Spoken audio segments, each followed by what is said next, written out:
Ngunit ang sabi nila, wala raw kwenta ang ginagawa natin. Wala raw mangyayari.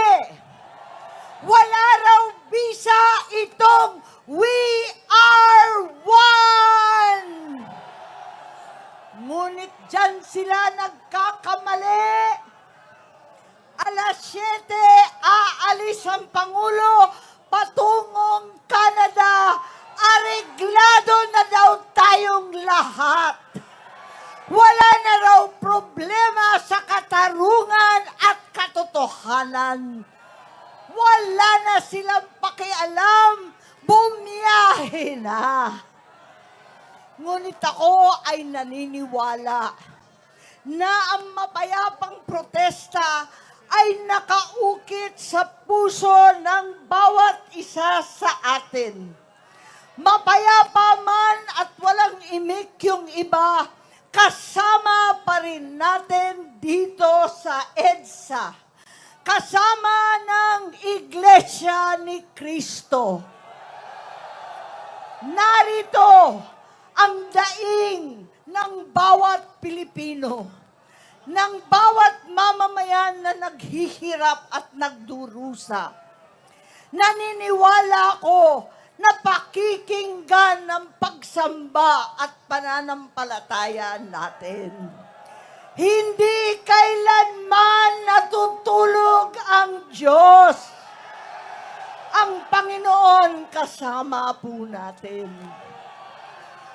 Kaya't nais kong magpasalamat ng taus-puso sa mga nanguna, nanindigan ang ating mga kapatid sa Iglesia ni Cristo. At anuman ang simbahan o paniniwala, samahan po natin ang ating mga kapatid dito.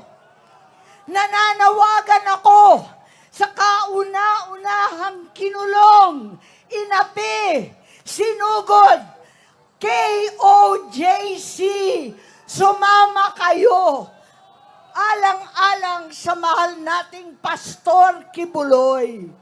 Sumama po kayo, lahat ng ating mga Romano, ang mga Kristiyano at Evangelicals.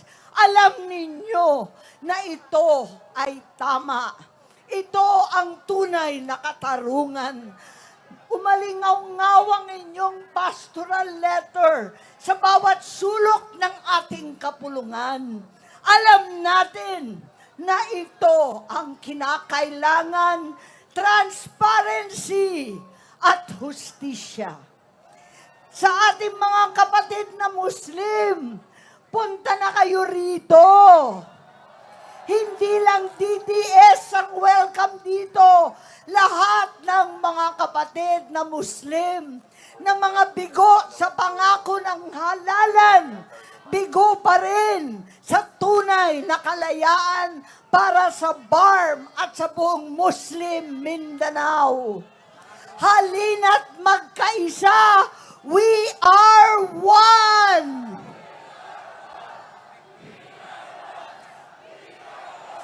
Sa lahat na nagtatrabaho sa paligid ng Ortigas at Makati, mga nagsusumikap na middle class na ngayon naging mahirap na sangkahig santuka.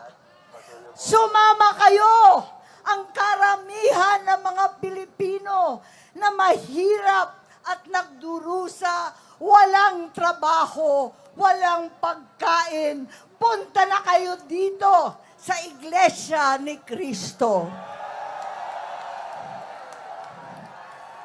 Sa lahat ng mga politiko, anuman ang kulay ninyo, wala na pong kulay pagkat lahat tayo ay tumatayo ng banderang Pilipino. Pumunta na kayo dito sa EDSA kasama ng mga kapatid na matatapang at naninindigan.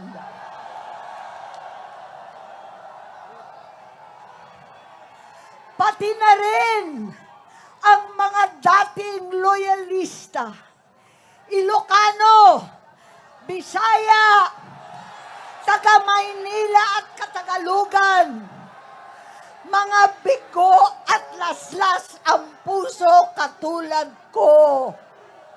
Hindi itong katiwalian, itong kabugtutan ang ating inasahan. At tulad ng sigaw ng tatay ko, ng tunay at iisang Pangulong Marcos noon, dekadang nakalipas, we are one Philippines, isang bansa, isang diwa. Magkaisa tayo kasama dito sa pamumuno ng Iglesia ni Cristo.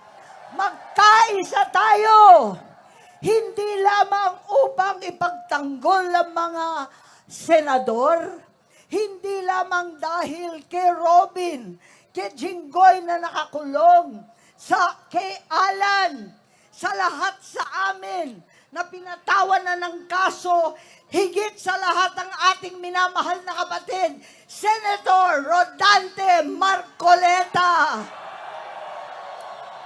na alam ko naman, kayang-kaya niyang ipagtanggol ang sarili sa mga kabugtutan, kabalbalan, kalokohan na pinataw sa kanya.